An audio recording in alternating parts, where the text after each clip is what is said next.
జిల్లా పోలీసు శాఖకు కీర్తి ప్రతిష్టలు తీసుకువచ్చే విధంగా క్రమశిక్షణతో నడుచుకోవాలని ట్రైనీ కానిస్టేబుళ్లకు సంగారెడ్డి జిల్లా అదనపు ఎస్పీ ఏ సంజీవరావు సూచించారు.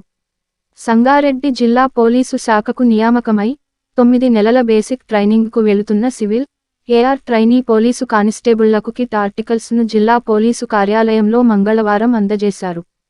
ఈ సందర్భంగా అదనపు ఎస్పీ మాట్లాడుతూ, పోలీస్ కానిస్టేబుళ్లుగా ఎంపికై బేసిక్ ట్రైనింగ్లో భాగంగా PTC Medchal, PTC Warangal, DTC Nalgonda, DTC Adilabad, CTC Karimnagar వివిధ ట్రైనింగ్ సెంటర్లకు వెళుతున్న మొత్తం 472 మంది స్టైఫండరీ ట్రైనీ పోలీసు కానిస్టేబుళ్లకు కిట్ ఆర్టికల్స్ అందించి శిక్షణకు పంపించారు.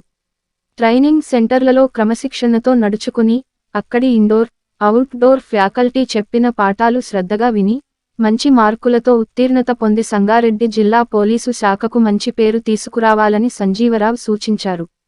ఈ కార్యక్రమంలో RI admin Rajasekhar Reddy, SB inspector Bhaskar, control room inspector Lalu Nayak, RSI Maheshwar Reddy, superintendent Venkatesham, అశోక్తో పాటు పోలీస్ సిబ్బంది తదితరులు పాల్గొన్నారు.